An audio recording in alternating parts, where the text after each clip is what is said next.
pribadi yang memahami dalamnya relung hati kau tahu kau mengasihiku. Ku percaya kuasa ajaib. Ku percaya kau sanggup menolongku. Ku serahkan seluruh kehidupanku sampai ku melihat mujizat nyata dalam hidupku.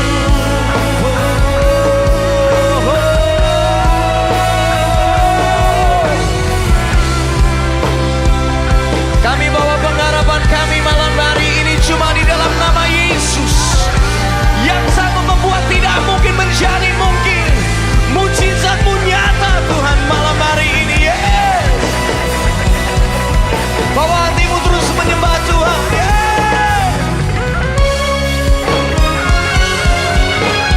Katakan sama-sama. Ku percaya kuasa-Mu ajaib. Ku percaya kau sanggup menolongku. Ku serahkan seluruh kehidupanku sampai ku melihat mujizat-Nya. Ku percaya kuasa-Mu ajaib. Ku percaya kau sanggup menolongku. Ku serahkan seluruh kehidupanku sampai ku melihat mujizat nyata dalam hidupku. Sampai ku melihat mujizat nyata dalam hidupku.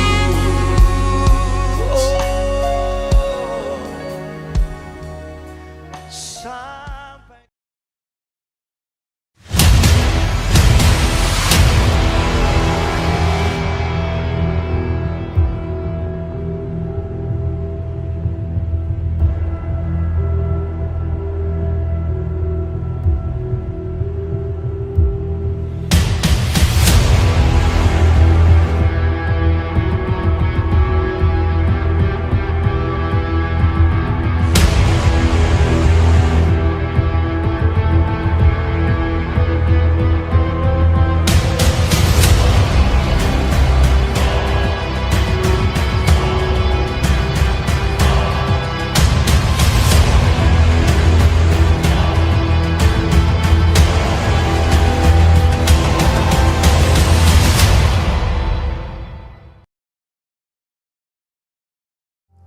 kami siapkan hati kami untuk firman-Mu pagi hari ini Tuhan. Kami buka hati kami, biarlah firman-Mu boleh menjadi berkat dalam hidup kami. Terima kasih Yesus. Terima kasih Roh Kudus. Haleluya.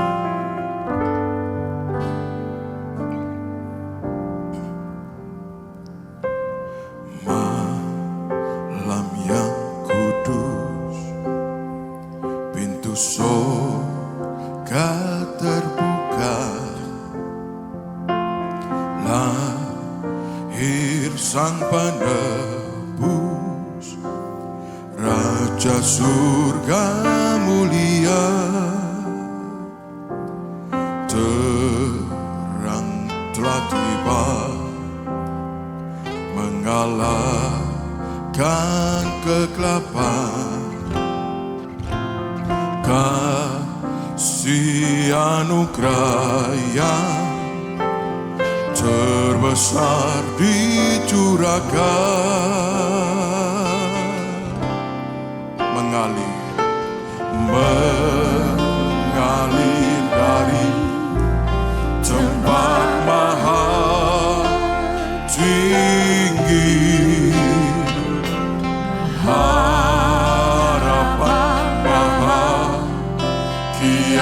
telah tiba. Nama Allah ada di bahunya.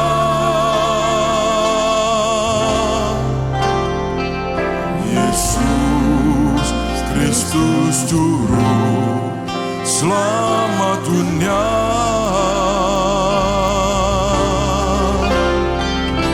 Kuasa maut pun takluk dalam namanya, takluk dalam namanya.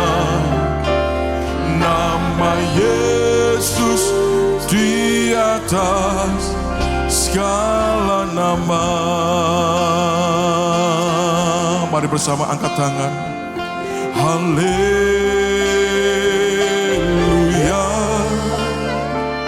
ku diselamatkannya. Haleluya,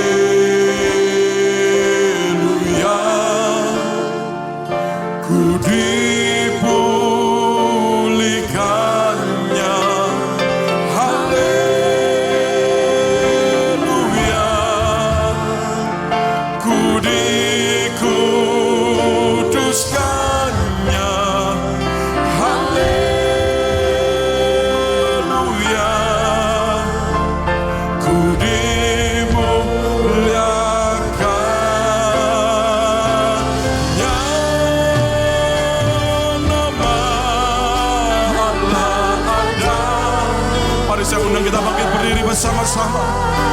Angkat kedua tanganmu, katakan Yesus Kristus Juru Selamat dunia.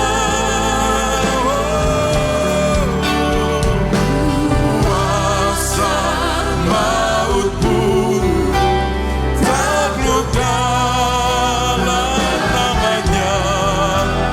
Nama Yesus di atas segala nama. Nama Allah ada di bahunya. Yesus Kristus Juru Selamat dunia. Kuasa maut pun takluk di dalam nama Tuhan. Nama Yesus adalah nama di atas segala nama. Nama yang berkuasa atas hidup ini. Haleluya. Segala nama. Kuasa maut pun takluk dalam namanya. Nama Yesus di atas segala nama.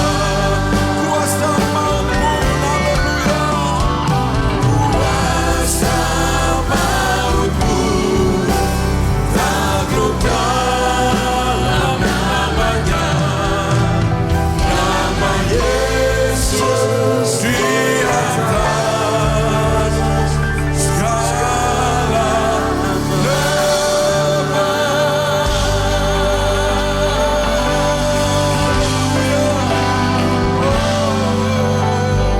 Bapa kami dalam surga yang kami kenal di dalam nama Tuhan Yesus Kristus.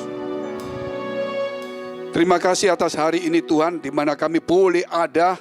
Kami tahu bahwa kuasa Allah sedang bekerja kepada kami untuk memberikan hikmat, visi, kekuatan, penghiburan, dan semangat yang baru. Sehingga pada tahun yang baru Tuhan, apapun yang terjadi kami percaya tidak ada mustahil bagi Tuhan. Sebab itu Tuhan, mungkin ada kejadian-kejadian yang aneh, tapi kami yakin bahwa Engkau tetap berkuasa atas hidup dan alam semesta ini. Tidak satu pun yang terjadi tanpa seizin Tuhan. Urapi kami semua di tempat ini, sucikan hati pikiran kami, supaya damai, sejahtera, kasih, sukacita dari Tuhan selalu menguasai hati kami. Di dalam nama Tuhan Yesus kami berdoa untuk mereka yang di dalam pergumulan, mereka yang dalam sakit penyakit persoalan, Mereka dalam tekanan, kecewa, kiranya Tuhan memberikan kekuatan penghiburan. Karena kami tahu Tuhan dan kami yakin apa yang terjadi sekarang menurut kami mungkin tidak baik. Tetapi Engkau telah merancangnya untuk sesuatu yang baik ke depan. Sebab iman kami harus tumbuh dan pengharapan kami tetap nyata. Di dalam nama Tuhan Yesus memberikan pemulihan, kekuatan, kesehatan, dan Tuhan memberikan hikmat kepada kami. Di dalam nama Tuhan Yesus kami sudah mengucap syukur dan berdoa. Haleluya. Amin. Amin.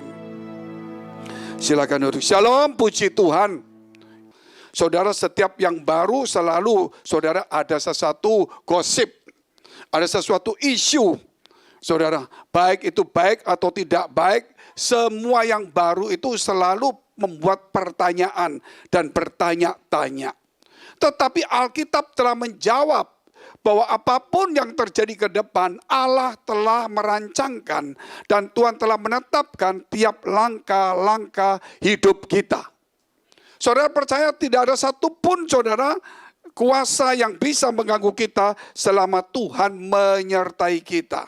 Sebab itu kita tidak hentinya setiap hari kita harus beserta dengan Tuhan. Kalau kita tidak beserta dengan Tuhan, pasti saudara ada yang lawannya. Bukan lawan setanding dengan Tuhan, bukan. Saudara, tetapi yang ingin merusak hubungan kita dengan Tuhan. Supaya kita tidak mendapatkan sesuatu yang baik. Sebab itu tema hari ini, adakah yang mustahil bagi Allah? Tidak ada yang mustahil, saudara. Apapun yang terjadi, tidak ada yang mustahil bagi Allah. Tetapi banyak orang, saudara, pada akhir-akhir seperti ini, gereja banyak diserang oleh banyak tentang gosip dan sebagainya. Persoalan-persoalan iman kita mulai diserang seperti itu. Sepertinya kalau kita melihat, yaitu anak Raja Wali sudah saatnya terbang, sehingga induknya itu mulai mencapik-capik sarangnya, sehingga anak Raja Wali tidak mau nyaman di sarangnya, tapi dia mau saudara untuk mulai belajar terbang. Segala sesuatu itu pasti baik bagi orang percaya walaupun tidak enak. Sebab itu kalau kita melihat isu gosip sekarang yang muncul, saudara, itu sebenarnya juga menyakitkan, tetapi yang pasti itu ada manfaat. Sehingga banyak orang-orang sekarang, saudara, mulai belajar firman Allah. Yaitu melalui serangan-serangan. Saja saudara untuk melihat satu firman Tuhan dulu di dalam Lukas 2 ayat 34. Yaitu ketika Yesus lahir dan kemudian setelah dia, saudara, umurnya sudah beberapa waktu, maka dia dibawalah di bait Allah. Dan di bait Allah ada seorang yang bernama Simeon, seorang yang saleh, orang yang sungguh-sungguh cari Tuhan. Dan Roh Kudus memenuhi dia. Dan dia diberitahu oleh Roh Kudus bahwa dia tidak akan mati sebelum melihat Mesias. Saat hari itu dia ditonton oleh Roh Kudus, berarti Roh Kudus itu bukan seorang manusia. Dan sudah ada sejak itu. Jangan sampai diklaim bahwa Roh Kudus itu munculnya nanti setelah Yesus atau berbentuk manusia, tidak, saudara. Itu yang sering-sering serangan itu. Sehingga melalui ayat demi ayat kita akan tahu cerita itu. Maka kemudian dia berjumpa dengan Yesus. Kemudian dia nubuatkan dan berkata bahwa dia waktunya akan meninggal. Tetapi dia mengucap syukur karena dia boleh melihat Mesias itu walaupun masih kecil, saudara. Dan kemudian dia menubuatkan. Dan salah satunya yang dinubuatkan inilah, saudara. Lalu Simeon memberkati mereka dan berkata kepada Maria ibu anak itu, sesungguhnya anak ini Yesus ini ditentukan untuk menjatuhkan atau membangkitkan banyak orang di Israel. Jadi saudara hanya cuma satu, mau dibangkitkan atau saudara jatuh. Karena batu itu dibuang oleh tukang bangunan, tapi menjadi batu penjuru. Kalau seseorang membangun rumah, dia ambil satu titik dulu, batu itu baru mulai diukur selatan, timur, dan sebagainya supaya ukurannya tepat, saudara. Nah, Yesus seperti itu juga. Dan untuk menjadi suatu tanda yang menimbulkan perbantahan. Oleh sebab itu jangan saudara bingung kenapa Yesus saudara itu mulai diserang kiri kanan dan sebagainya. Saudara melihat seseorang kalau mati biasa itu nggak akan diurus. Ya. Tetapi seseorang besar yang mati pasti menimbulkan gosip. Kalau orangnya biasa ya biasalah saudara. Tapi kalau seseorang yang besar itu pasti menimbulkan gosip. Mulai A, B, C, D itu muncul semua. Apalagi ini satu fenomena kejadian. Yaitu kuasa Allah itu dinyatakan secara luar biasa. Yang tidak mungkin pernah dijumpai oleh manusia. Bukan hanya kelahirannya, bukan sewaktu hidupnya yang luar biasa bisa membangkitkan orang mati. Dan mengubah air menjadi anggur, bukan hanya itu, menentukan taufan dan sebagainya. Mengusir setan, bukan hanya itu saja. Bahkan matinya pun saudara, itu menimbulkan sesuatu yang luar biasa. Salah satunya alam pun berbicara. Yaitu mendung kemudian gempa bumi. Saudara, itu kita nggak main-main lihat. Kebangkitannya nggak pernah dipikirkan orang. Saudara, sehingga timbullah perbantahan-perbantahan. Jadi kalau ada perbantahan itu menunjukkan satu realita kebenaran. Bahwa Tuhan kita itu saudara, bahwa memang dia itu sedang menunjukkan kuasanya yang tidak bisa dipikirkan oleh manusia. Sehingga pikir manusia harus tunduk kepada firman Allah itu sendiri. Nah saudara melihat perbantahan Yesus mati. Ada yang berkata Yesus tidak mati. Luar biasa bukan? Sedangkan para imam nyogok orang lain. Dia berkata apa saudara? Mayatnya dicuri orang, berarti sejarah mengatakan Yesus mati. Titik. Hanya cuman ada yang berkata mayatnya dicuri. Nah itu saja saudara. Tapi kalau kita lihat kelahiran Yesus juga menjadi satu perbantahan luar biasa. Gitu. Sampai Herodes pun ingin membunuhnya. Orang Majus datang, bintang timur ada. Para gembala malaikat turun, itu nggak main-main. Jadi kalau kita melihat sesuatu yang luar biasa, itulah kisah Allah menjadi manusia. Kalau manusia jadi manusia itu biasa. Saudara. Tapi manusia menjadi Tuhan itu tidak mungkin. Tapi kalau Allah menjadi manusia bisa enggak? Itu yang manusia selalu menghalang-halangi. Sebab itu saudara, kita tahu bahwa jangan pernah membatasi kuasa Allah. Jangan pernah membatasi kuasa Allah. Kalau kita membatasi kuasa Allah, maka kita akan dihimpit oleh persoalan. Sehingga kita tidak punya pengharapan. Kita tidak punya keyakinan untuk jalan keluar. Jangan pernah membatasi juga, saudara, kemahadiran Tuhan. Ada yang berkata, Tuhan itu satu. Saudara. Sudah ulang-ulang diterangkan, memang esa. Gitu loh. Tapi sulit diterima. Satu. Kalau satu, saudara, satu tuh, saudara, berarti dia tidak mahadir. Dia mahadir, omnipresent atau hamakom bahasa Ibraninya.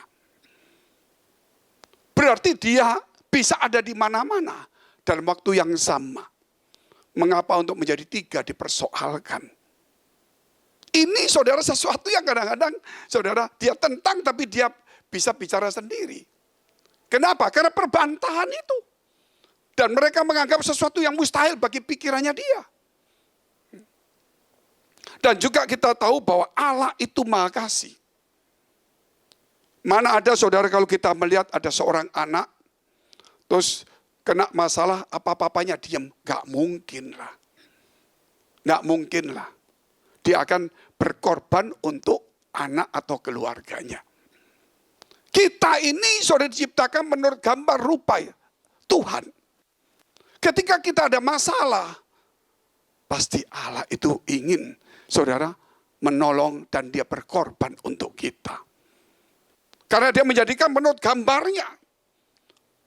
Sebab itu saudara, mari kita melihat Allah itu bukan hanya sebatas pikiran kita. Maha kuasa, tidak ada yang mustahil bagi dia. Maha hadir, dia mau jadi apa saja bisa. Karena dia Allah. Maha kasih, dia berkorban untuk kita. Saudara lihat itu kalau kita melihat.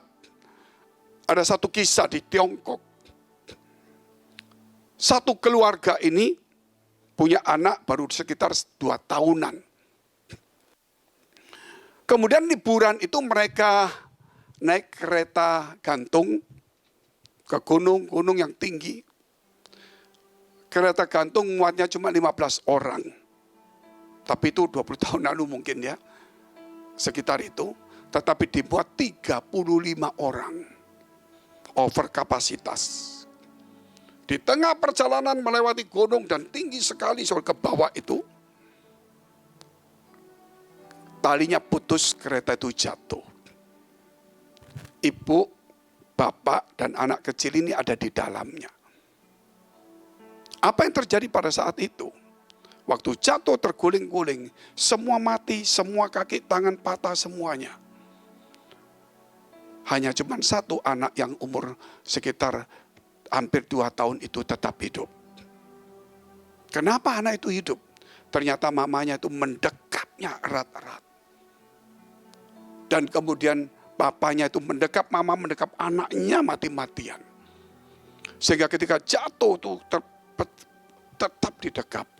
Dan walaupun kakinya patah, walaupun itu kedua orang tua itu mati, tapi anak itu tetap dalam dekapannya. Berita ini kemudian menjadi besar, dan kemudian anak ini diadopsi oleh orang kaya. Ketika diadopsi orang kaya, dia umur 22-23. Kemudian dia menciptakan sebuah lagu. Dan dia nyanyikan lagu itu. Dan menjadi terkenal seluruh Tiongkok. Yang menceritakan bagaimana dia hidup. Karena kedua orang tuanya mau mati untuk dia. Itu kisah nyata, saudara. Orang tersentuh semuanya.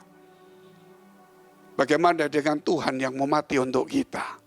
Saudara, itulah karena kasih Allah. Kalau Allah tidak maha kasih, saudara, dia tidak mungkin datang ke dunia dan menebus kita.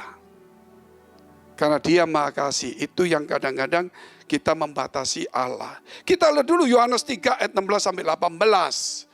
Kenapa? Karena sekarang ini lagi dikorek-korek, saudara.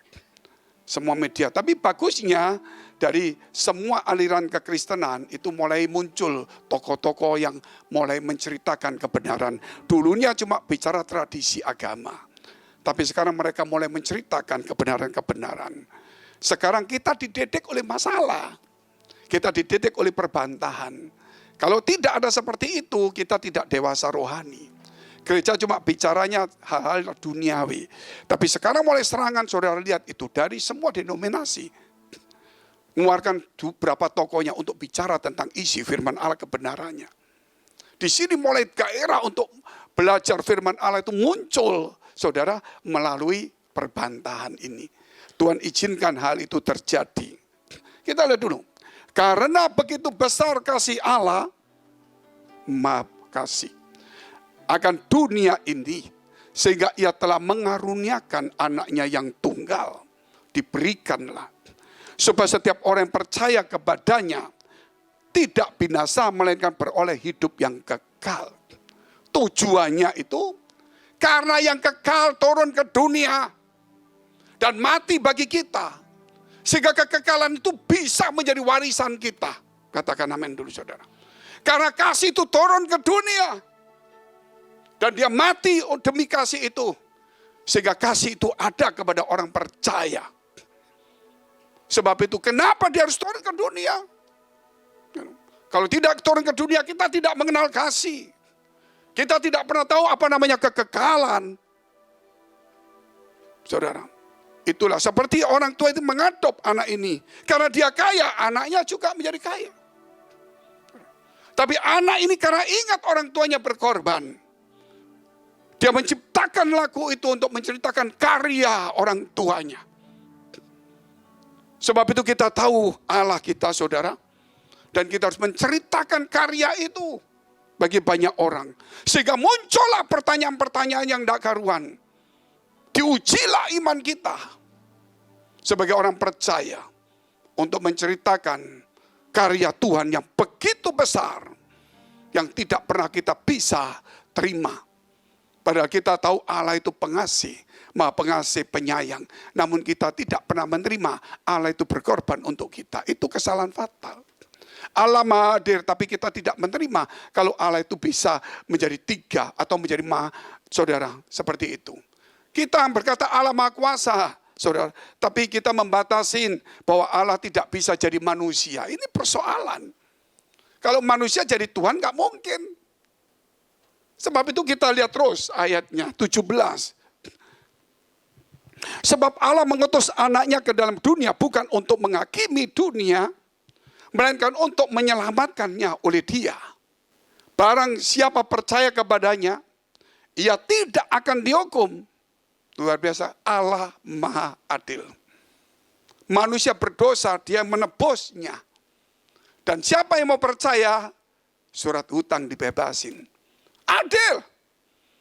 Kalau Allah berkata, aku nggak datang, lu salah sendiri deh. Lu mesti berbuat baik banyak sekali. Perbuatan baikmu nggak nututi dengan kejahatanmu, tetap nggak masuk surga. Saudara, Allah Maha Adil. Maha Adil berarti bukan cuma adil biasa. Kita yang berbuat salah, Dia yang menanggungnya. Luar biasa nggak? Amin. Itu satu keadilan. Tinggal kamu mau terima apa enggak. Kalau nggak terima terus bantah ya terserah. Saudara, ada free will dalam hidup kita. Hak kebebasan. Sebab ia tidak percaya dalam nama anak tunggal Allah. Kata tunggal pun saudara diperkosa oleh banyak orang-orang termasuk pendeta. Bahwa Yesus salah satu dari anak Allah. Banyak sekali ngomong gak karuan. Ini banyak hal, padahal itu orang-orang besar juga. Makanya sebab itu saudara jangan main-main. Iblis itu bisa mulai mengganggu kita. Supaya kita belajar kebenaran firman Allah dengan baik. Saya mau kasih tahu saudara, seorang polisi, ketika ada seorang korban yang perlu ditolong, pasti dia akan menolong. Ketika dia menolong, pasti dia berkorban juga. Amin. Berkorban juga. Akhirnya dia mati. Matinya tetap, saudara, dihormati sebagai polisi. Amin. Sebagai polisi. Demikian juga Tuhan, saudara, datang ke dunia ini. Dia menolong kita. Dia bahkan mati di kayu salib. Kematiannya, saudara, tetap dia juga sebagai Tuhan. Loh, Tuhan kok mati? Pertanyaan selalu ngomong gitulah. Kenapa? Karena mereka sudah mengatakan Yesus tidak pernah mati. Mereka sudah mengatakan bahwa Yesus bukan Tuhan. Makanya dikorek-korek itu 2 terus. Kalau kita bicara tentang mengapa Tuhan kok mati, saudara. Yang mati adalah saudara kita melihat adalah manusianya. Pada saat dia mati, saudara, pada saat itu juga dia kembali wujud aslinya Tuhan. Detik itu juga. Gak main-main. Itu yang jelas. Makanya sebelum mati pun dia berkata kepada penjahat di sampingnya. Hari ini juga engkau ke Firdaus. Siapa yang bisa membawa orang ke Firdaus? Waktu dia mati, oh berarti Tuhan mati hilang. Saudara. Salah. Justru 100% Allahnya muncul. Walaupun di dunia dia ada 100% Allah juga. Namun dia dibatasi oleh 100% manusianya dia. Kalau dia tidak jadi manusia, dia tidak mungkin mati. Saudara, kalau dia turun sebagai Tuhan, tidak mungkin mati. Berarti dia pengorbanannya cuma sandiwara. Bisa tanggap enggak? Dia harus jadi manusia supaya mati. Tetapi bukan hanya dia sebagai manusia saja. Dia juga Allah. Loh, Allahnya dikosongkan, Pak. Dia itu sang firman. Amin. Walaupun Allahnya dikosongkan, tapi firman-Nya ini berjalan. Sehingga apa yang dikatakan itu satu kebenaran. Dan kehidupan itu sendiri, saudara. Sehingga sebelum mati pun dia mengatakan itu. Jadi ketika mati kemana? Gak usah ngomong-ngomong. Gak usah terlalu banyak ceritanya, banyak ayatnya. Minimal dia membawa orang ini ke Firdaus. Siapa yang bisa membawa? Luar biasa enggak, saudara? Itu saja sederhana. Makanya saudara, kita tidak pernah mengerti. Kita lihat dulu Ibrani 2 ayat 14. Kenapa sampai iblis mati-matian berkata Yesus tidak mati. Padahal sejarah, fakta, arkeolog saudara, saksi, nubuatan kitab Nabi dan semua musuhnya mengatakan mati. Kenapa sekarang iblis ini saudara mulai berkata seperti ini? Kita lihat dulu ayatnya. Karena anak-anak itu adalah anak-anak dari darah dan daging, yaitu kita. Maka Tuhan juga menjadi sama dengan mereka. Tuhan sama dengan mereka. Dan mendapat bagian dalam keadaan mereka juga menderita. Supaya oleh kematiannya Yesus, ia memusnahkan dia, yaitu iblis yang berkuasa atas maut. Pertanyaannya, loh iblis kok masih ada? Bukan secara fisik iblis dimatikan. Tapi kuasa dosa dan maut itu dibunuh. Amin. Jadi iblis gak mau. Dia memang belum waktunya mati karena dia berjumpa dengan Yesus. Mau apa Yesus? Waktuku belum tiba. Dia tahu waktunya belum tiba. Tapi kuasanya sudah diambil. Kuasa maut dan dosa itu dihancurkan oleh Tuhan. Itu saudara. Sehingga kita boleh menjadi orang percaya dan diselamatkan. Kalau tidak kita terus dibawa kutuk dan dosa. Saudara. Oleh karena itu makanya dia mati-matian. Iblis berkata bahwa Yesus tidak mati. Bisa tanggap enggak ini? Supaya orang itu tidak punya harapan kepada Yesus. Supaya dosa dan kutuk itu tetap ada pada dia. Sehingga iblis masih mempunyai aset. Yaitu dia ini sendiri. Saudara. Tetapi Tuhan saudara mengambil kita bagi yang mereka yang percaya. Mudah sekali. Makanya mati-matian iblis itu saudara bekerja mati-matian secara luar biasa. Sedangkan kalau kita melihat kalau orang Yahudi itu menimbulkan persoalan Yesus mati tapi mayatnya dicuri. Itu fakta sejarah. Kenapa? Supaya orang jangan menganggap Yesus Tuhan. Walaupun dia mati demi dosa. Mudah saudara. Jadi menimbulkan satu perbantahan sampai hari ini juga. Jadi jangan takut kalau ada perbantahan. Berarti orang Kristen mesti belajar kebenaran. Amin. Saudara jangan cuma diam di gereja. Karena sejak awal menjadi perbantahan. Yang bantah itu banyak orang dunia, orang pintar, setan pun juga. Nah kalau kita tidak hafal minimal 500 ayat. Minimal. Gak mungkin kita bisa jawab. Mulai kejadian minimal berapa saudara? Mesti hafal. Pada mulai firman. Pada mulanya Allah menciptakan langit dan bumi. Mesti berapa hafal lah. Masa gak hafal? Gitu loh. Kita lihat terus ini hal yang pertama. Yaitu Allah Maha Kuasa, Allah Maha Hadir dan sebagainya. Semua tambah saudara. Banyak orang berkata begini. Kalau Tuhan, ini satu pertanyaan ya. Yang ngomong begini. Kalau Tuhan, ini yang sering terjadi sekarang ini. Mengapa dia harus berdoa? Tadi kalau Tuhan kenapa harus mati? Kalau Tuhan mengapa dia harus berdoa? Berdoa kepada siapa? Saudara, itu banyak orang berkata begini. Tetapi pada awalnya, dia berdoa bukan minta tolong. Itu ada satu percakapan. Kejadian 1 ayat 26 gak usah ngomong. Ketika Allah menjadikan manusia, maka Allah berbicara, marilah kita. Dia berbicara dengan siapa? Saudara, marilah kita. Berarti tunggal jamak. Ketika manusia jatuh dalam dosa, Kejadian 3 ayat 24, ya sekitar itu. Allah berbicara, manusia telah menjadi salah satu di antara kita. Tahu tentang baik dan buruk. Amin. Saudara lihat ini yang luar biasa sekali. Makanya kalau saudara lihat bagaimana dia harus berdoa. Untuk menjadi teladan bagi kita. Kalau dia jadi manusia, saudara. Dan dia Tuhan, dia tetap berdoa untuk kita. Mengapa kita manusia tidak mau berdoa? Bisa paham gak? Bukan karena ketidakmampuannya. Justru dia membangkitkan tanpa berdoa. Dia mengubah air menjadi anggur tanpa berdoa. Dia menundukkan taufan tanpa berdoa. Dia membangkitkan Lazarus cuma berkata, Bapa, aku bersyukur kepadamu. Luar biasa enggak? Dan dia berkata, segala kuasa sudah diberikan kepadaku. Luar biasa enggak, saudara?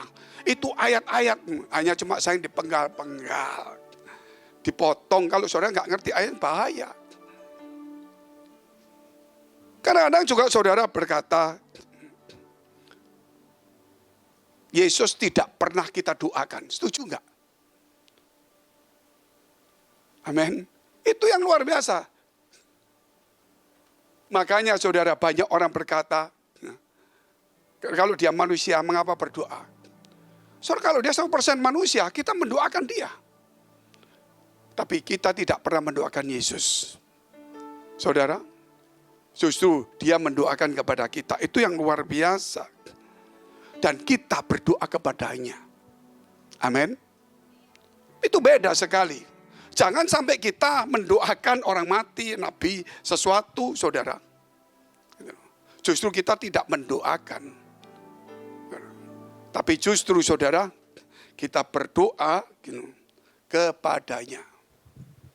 Luar biasa saudara, banyak hal-hal yang kebenaran ini kita harus rubah semuanya. Nah, ada banyak hal contoh saudara dalam diri kita. Ini saya kasih contoh karena ini lagi heboh lah. Saudara pernah ngomong sama diri saudara enggak? Enggak usah khawatir lah. Ngomong sama siapa bapak itu? Betul enggak saudara? Ngomong sama siapa? Gila. Gitu loh. Betul kan? Betul kan? Enggak usah khawatir, tenang lah. Dia ngomong rohnya, ngomong sama jiwanya. Gitu loh. Kadang-kadang saudara jiwanya gelisah. Dia mau berpikir gini. Saudara kira, aku harus kembali cari firman Allah. Nah, dia ngomong sama siapa? Hal-hal seperti inilah. Dan saudara ingat, gitu, namanya Tuhan itu Allah, harus ada firman. Mereka, oh firman jadi manusia mana ada. Firman diciptakan oleh Allah. Itu sekarang muncul. Kalau kita kan pada mulanya adalah firman, firman bersama-sama dengan Allah, dan firman adalah Allah itu sendiri. Segala sesuatu diciptakan oleh dia, berarti dia tidak diciptakan, dia menciptakan. Dan kemudian firman jadi manusia, Yesus Kristus. Orang ngomong gak mungkin, Allah itu menciptakan firman. Kalau Allah menciptakan firman, bukan Allah. Saudara, karena Allah itu kalau mau menciptakan pakai apa? Berfirmanlah Allah. Amin. Semua yakin seperti itu, saudara. Kalau Allah menciptakan firman, waktu menciptakan pakai apa dia? Kok diam semua ini?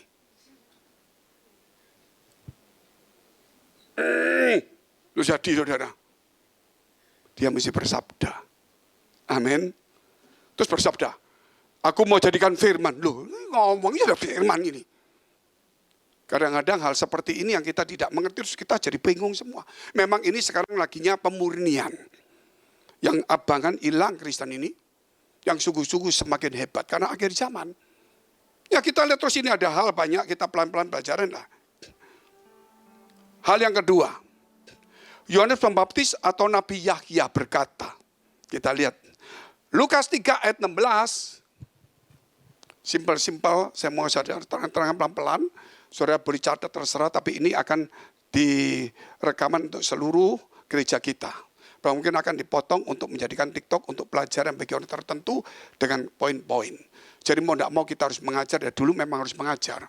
Yohanes Pembaptis berkata kepada semua orang itu, aku membaptis kamu dengan air, tetapi ia yang lebih berkuasa daripadaku, ini Nabi ngomong, akan datang dan membuka tali kasutnya pun aku tidak layak. Ia akan membaptis kamu dengan Roh Kudus dan dengan api. Luar biasa enggak? Ini Nabi besar sekali. Dan diakui oleh seluruh dunia. Terutama kita bicara saudara, yaitu orang Israel. Ketika Yesus ditanyain sama orang Israel. Kuasamu dari mana? Dari mana? Gitu. Kalau Yesus berkata, dari Allah, berarti kamu bukan Allah. Dariku sendiri, berarti kamu Allah. Saudara. Yesus nggak mau buat perbantahan terlalu banyak. Dia kembali tanya, baptisan Yohanes itu dari dunia atau dari Tuhan? Dari mana? Mereka ngomong, kalau dari manusia digebukin orang ini. Nabi ini saudara. Kalau ngomong dari Allah, nanti Yesus ngomong, aku juga dari Tuhan. Akhirnya mereka ngomong, nggak tahu. Yesus yang Maha Tahu pun ngomong, kalau gitu aku juga nggak beritahu. Loh, betul nggak saudara? Tapi orang Kristen ini pintar-pintar, tapi tidak berhikmat. Maaf ya, mesti ngomong jujur. Ditanyai yang untuk menjebak, dijawabkan bodoh. Saya ketemu sama beberapa teman saya. Ada yang perlu dijawab, ada yang tidak perlu dijawab. Tidak, Pak. Orang Kristen kita semua harus menjawab semuanya. Kamu mau menjawab? Iya. Saya mau tanya. Kamu dagang apa? Dagang ini. Terus orang beli sama kamu. Berapa ini? Segini. Pas. Berapa pokoknya? Kamu jawab? Diem. Yesus pun Tuhan pun tidak jawab. Karena pertanyaan yang tidak perlu dijawab, gak usah jawab. Amin. Pertanyaan yang perlu dijawab untuk diterangkan, dijawab. Nah ini orang Kristen menjawab sesuatu yang jebakan. Gitu. Akhirnya gak bisa jawab. Kamu muter aja. Ya jelas saudara. Saya tidak mau cerita itu. Nanti cerita itu kan ke topiknya orang itu, saya nggak mau. Itu memang sudah, kita akan ada pelajaran sendiri. Ini jadi masalah besar nanti. Nah kita lihat terus ayatnya.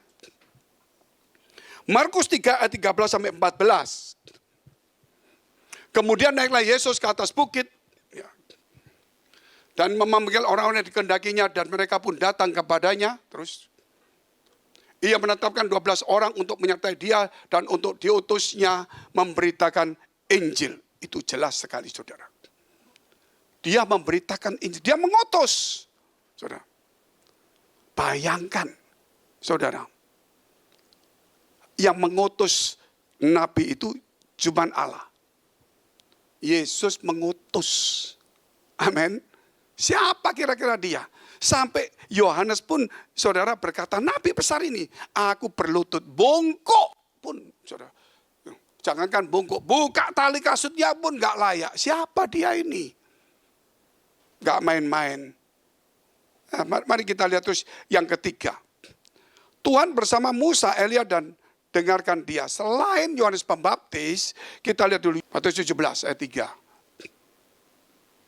Maka nampaklah kepada mereka Musa dan Elia sedang berbicara dengan Yesus. Siapakah kurang lebih saudara? Yesus itu diapit Musa dan Elia. Siapa ini kurang lebihnya? Orang menghormati Musa loh. Yesus diapit dan Yesus berbicara dengan dia. Ayat 4. Kata Petrus kepada Yesus, Tuhan betapa bahagianya kami berada di tempat ini. Jika engkau mau biarlah kudirikan di sini 3 kemah. 1 untuk engkau, 1 untuk Musa dan 1 untuk Elia. Ini gak main-main. Terus 5. Dan tiba-tiba sedang ia berkata-kata, turunlah awan yang terang menaungi mereka. Dan dari dalam awan itu terdengar suara yang berkata, inilah anak yang kukasihi. Kepadanya lah aku berkenan. Dan dengarkanlah dia. Saudara, dengarkan. Gak main-main. Itu perintah Allah. Tapi Pak kurang ayatnya. Ketika Yesus saudara mau dibaptis. Yohanes Pembaptis berkata begini. Gitu loh. Seharusnya akulah yang kamu baptis. Tapi Yesus berkata, sudahlah. Kita melakukan seluruh kehendak Allah. Ketika dia dibaptis. Saudara, dia keluar 1, Roh Kudus turun. 2, Allah berbicara dari surga. Inilah anak yang kukasihi. Saudara mesti tahu ini.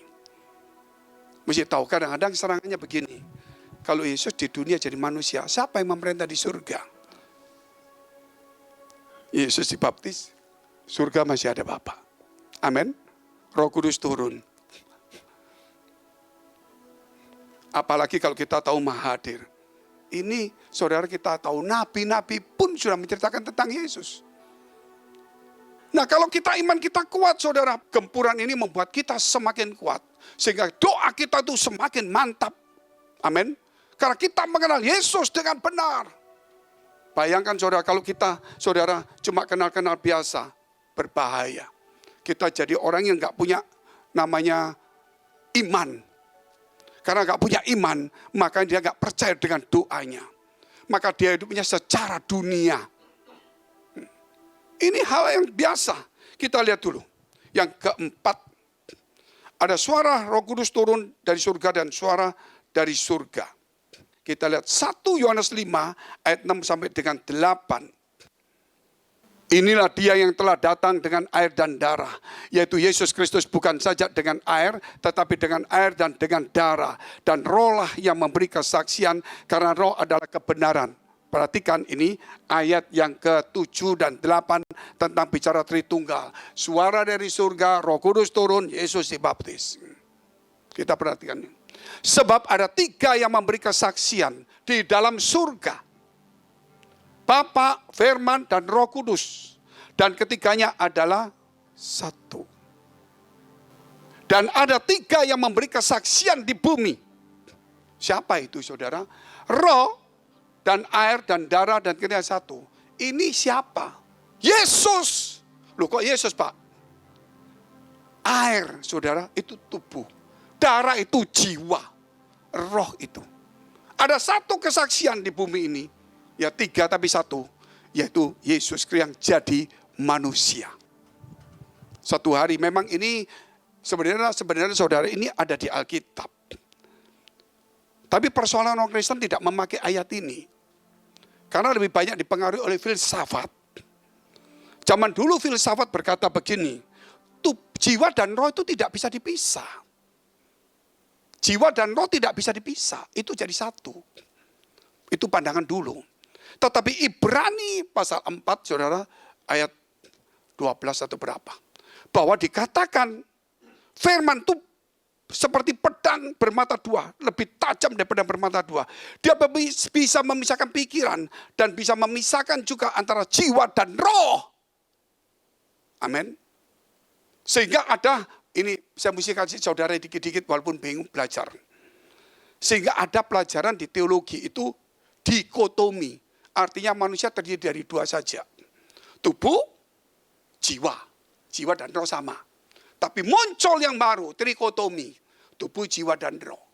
Dan sekarang orang-orang Kristen tidak mau mengambil satu contoh tubuh, jiwa, dan roh. Makanya ngambil matahari, kayak sinar, cahaya, panas, salak dibuka, salak, saudara. Jadi analoginya kurang bagus. Karena menolak contoh seperti itu. Satu hari, mertua saya, saudara, itu berapa ya? 40-50 tahun lalu. Dia seorang pendeta, ketemu dengan orang-orang non-Kristen. Ditanyai, Allahmu kok 3? Oh, 3 jadi 1, buktikan. Dia cuma ngomong sederhana saja. Di dalam dirimu ada apa? Tubuh, jiwa, dan roh. Kenapa jadi 1 dalam hidupmu? Kalau nggak ada roh, kamu mayat. Ya. Kalau nggak ada tubuh, kamu hantu. Betul nggak, saudara? Jadi dia diam. 3 itu harus ada dalam dirimu menjadi manusia. Demikian Allah di surga. Amin. Kalau nggak ada firman, dia bukan Allah. Karena dia harus berfirman. Mudah, saudara. Tapi ini tidak diterima oleh Kristen zaman sekarang. Sehingga Kristen ini susah untuk menerangkannya. Ini yang berbahaya, saudara. Makanya kita kembali lagi. Saya mau ajak saudara untuk melihat contoh-contoh. Air itu terdiri dari yang dalam persamaannya H2O. Ya kalau lupa pelajaran dulu ya pura-pura ingat aja lah. Kan ini bukan untuk saudara yang lupa, tapi juga untuk orang-orang yang mau belajar. Alkitab ini kan enggak, ini kan perbantahan, harus tahu hati-hati. H2O, air itu H2O. Makanya kan ada botol minuman H2O itu air. Terdiri dari H2 plus O2. digabung menjadi air. H2 tidak bisa menjadi air tanpa O2. O2 oksigen tidak mungkin bisa menjadi air tanpa hidrogen. Betul nggak saudara? Menjadi air duanya harus menjadi satu. Hidrogen dan oksigen itu harus menjadi satu. Itu loh saudara kalau kita bicara kebenaran ini. Allah demikian juga. Tidak mungkin Allah saudara kalau tidak ada firman dan ada roh. Mudah sekali. Nah saudara bayangkan H2 rumusnya hidrogen plus O2 mestinya H2O2. Kenapa menjadi H2O? Kok duanya tambah 2 kok jadi 2 Pak? Pernah mikir nggak? 1 plus 1 plus 1. Loh kok 1 Pak? 2 plus 2 kok 2 Pak? Belajarlah di sana. Betul nggak saudara?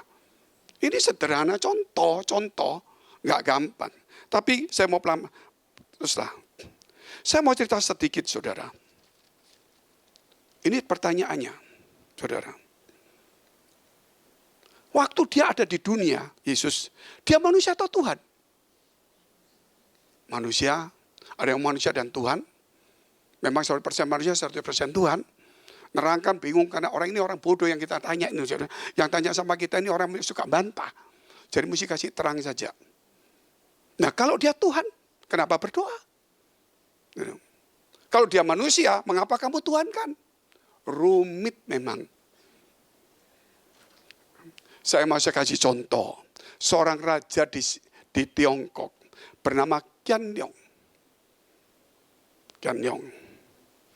Dia menyamar jadi rakyat. Pakaiannya rakyat. Makan di rakyat. Juga bayar. Tidur mesti cari penginapan. Kadang dia ketemu pejabat, minggir, dia itu minggir, saudara. Kadang dia dipanggil pejabat, dia datang juga. Saudara. Gitu. Kadang dia disuruh minggir, ya saudara lakukan. Pasukannya jaga, tapi berupa rakyat semua, minggir semua. Gak boleh ikut campur. Gitu.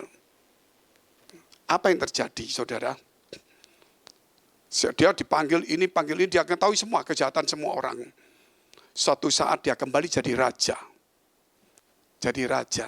Saya mau tanya sama saudara. Qianlong itu waktu jadi rakyat. Dia raja bukan? Raja. Tapi raja kenapa disingkirkan minggir? Kenapa disuruh diam? Kenapa makan susah? Karena dia juga menjadi rakyat.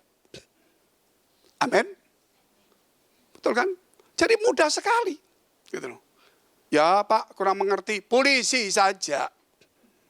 Polisi yang intel-intel itu. Benar kan? Dia menyamar rambut gondrong pakai Gojek. Betul nggak saudara? Nyamar. Terus jual es krim tukang becak. Ini polisi atau tukang becak? Nah, gampang saja saudara.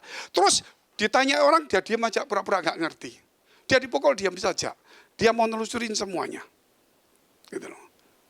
Dia tetap orang biasa, ya saudara, tapi dia juga polisi. Ada waktunya dia ambil alih. Yesus juga sama. Saudara, dia waktu jadi manusia, dia merakyat betul-betul, saudara. Tapi ada kuasa-kuasa tertentu yang tidak boleh dilanggarnya. Maksudnya orang-orang melanggar tidak bisa. Tapi ketika dia kembali ke raja, jangan harap dia adalah rakyat. Dia tidak bisa jadi rakyat lagi. Dia adalah raja. Amin. Waktu Yesus turun ke dunia, dia adalah manusia dan raja. Tapi ketika dia kembali ke surga, dia bukan manusia. Dia adalah Tuhan. Tepuk tangan untuk Tuhan yang luar biasa. Ini satu kebenaran-kebenaran yang mudah. Yang terakhir saudara, mengapa kita menyembah Yesus itu? Matius pasal 2 ayat 1 dan 2. Kita lihat pelan-pelan dulu. Sesudah Yesus dilahirkan di Bethlehem di tanah Yudea pada zaman Raja Herodes, datanglah orang-orang Majus dari timur ke Yerusalem. Dan bertanya-tanya, di manakah dia raja orang Yahudi yang baru dilahirkan itu? Kami telah melihat bintangnya di timur dan kami datang untuk bayangkan Yesus yang baru lahir. 3 orang dari Persia. Ini orang bukan orang biasa. Dia lihat bintang, dia kerajaan besar, dia datang nyembah. Ini 3 orang yang gak kenal apa-apa nyembah. Kok kita gak bisa? Apalagi kita tahu Yesus sudah besar. Mujizat kuasa bangkitkan orang mati bangkit, kok kita gak mau nyembah? Amin. Bahkan Herodes pun mau nyembah. Kenapa saudara? Karena dia tahu ini raja. Tapi dia juga ingin membunuhnya.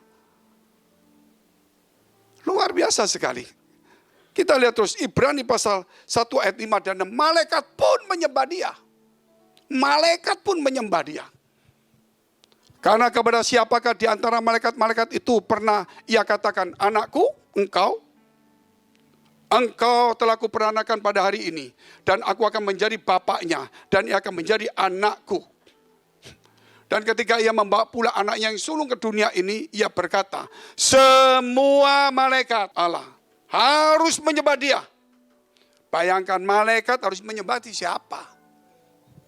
Ini kita bicara malaikat.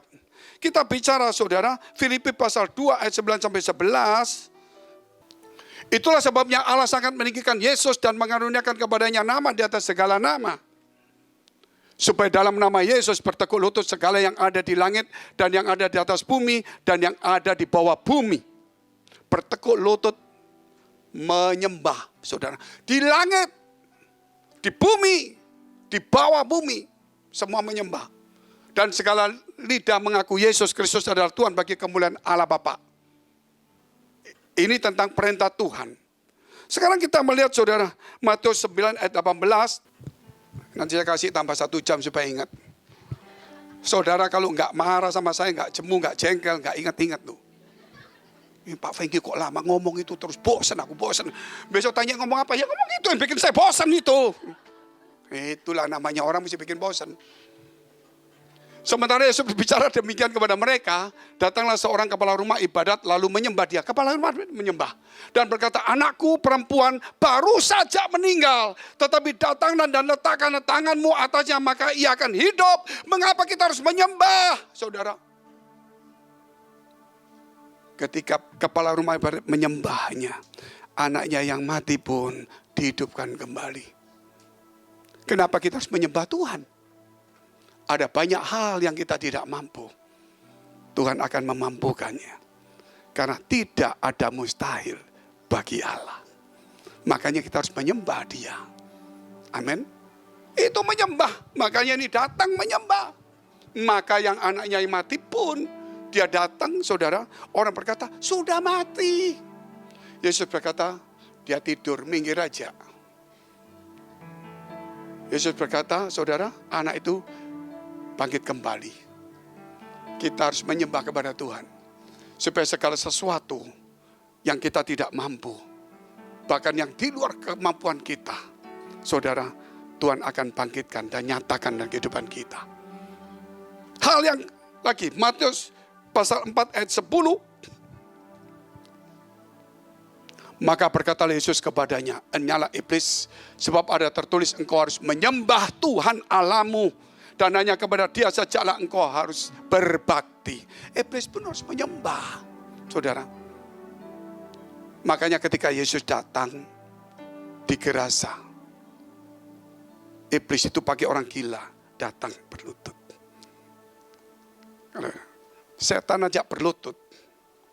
Yang gak berlutut itu siapa? Jangan-jangan bapaknya setan, betul gak saudara? Loh bingung, benar gak saudara? Setannya berlutut loh, takut. Gitu. Walaupun dia tidak berbakti, tapi takut. Gitu. Yang terakhir, mari kita bangkit berdiri. Markus pasal 5 ayat 6 dan 8. Ketika ia melihat Yesus dari jauh. Ini orang-orang yang di Gerasa tadi.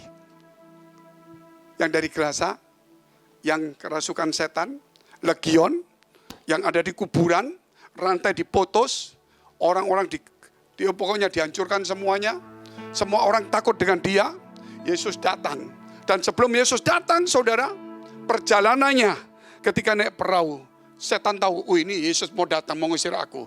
Dibikinlah, saudara, angin taufan mungkin laut bergelora. Yesus berkata, diam! Teduh semuanya. Jadi setan juga takut, saudara. Dia punya kuasa, tapi bukan maha kuasa.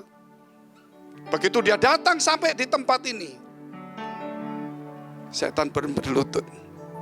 Dia katakan, ketika ia melihat Yesus dari jauh, berlarilah ia mendapatkannya, lalu menyembah dia. Luar biasa enggak? Dari jauh dia lari, menyembah dan berkata, Yesus, gitu, mau apakah engkau dengan aku? Waktuku belum tiba. Gitu.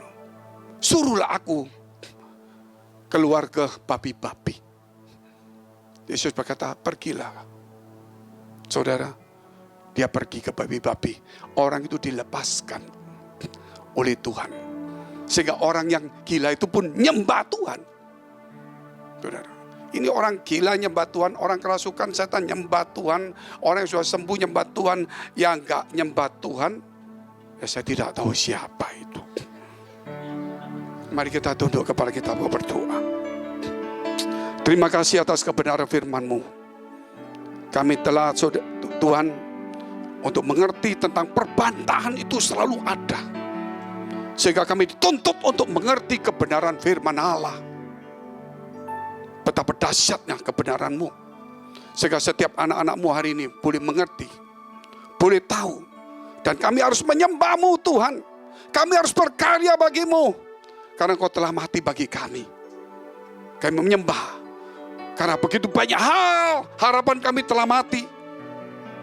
Mungkin iman kami telah terpuruk. Masa depan kami sudah mati. Kami datang menyembah-Mu. Karena semua lutut akan bertelut. Setiap lidah akan mengaku Yesus adalah Tuhan. Bagi kemuliaan Allah Bapa di surga. Kau memberkati kami semuanya. Mari kita berdoa syafaat untuk semua gereja di seluruh dunia. Kami berdoa Tuhan untuk semua gereja yang ada di seluruh dunia. Dari hamba Tuhan sampai kepada umat Tuhan. Kiranya Engkau memberkati mereka supaya mereka menjadi berkat dan hidup mereka berdampak. Supaya di mana gereja mereka melayani dan berjemaat, dipenuhi orang-orang yang takut akan Tuhan dan tulus hatinya. Kami berdoa Tuhan untuk semua gereja yang ada di seluruh dunia. Supaya mereka bersatu rukun dan tidak terpecah-pecah. Supaya dunia percaya Yesus adalah Tuhan bagi kemuliaan Allah Bapa di surga. Demikian gereja di mana kami menggembalakannya. Gereja Blessing in the Spirit. Kami berdoa untuk setiap persembahan Tuhan yang dipersembahkan umat-Mu. Kiranya menjadi dupa yang harum di hadapan Tuhan. Engkau memberkati segala pekerjaan rumah tangga, kesehatan, iman rohani mereka. Sampai kepada anak cucu mereka. Biar kebajikan kemuliaan Tuhan selalu menyertai mereka. Mari dekapkan kedua tangan-Mu di dadamu. Karena untuk menerima berkat itu mudah dan pasti. Kalau Tuhan membuka pintu, tidak satu pun yang bisa menutupnya. Tapi kerap kali hati kita tidak tahan uji, menjadi kikir, sombong, sibuk dan sebagainya. Sebab itu firman Tuhan berkata, jagalah hatimu dengan penuh segala kewaspadaan. Karena dari situlah terpancar kehidupan. Jadilah berkat dan terimalah berkat rahmat anugerah dari Allah Bapa di surga. Di dalam putra tunggalnya Yesus Kristus yang telah mati bagi dosa-dosa kita. Dan bangkit pada hari ketiga menjadi Tuhan. Supaya kita punya Tuhan bukan Tuhan yang mati, tapi Tuhan yang hidup. Dan dia akan naik ke surga, menyediakan rumah bagi kita, sehingga kita punya pengharapan yang pasti. Dan dia akan datang kedua kali, menjemput gereja, jemaat dan umatnya, yang berjaga-jaga, kudus, dewasa dan bijaksana, serta menghakimi dunia.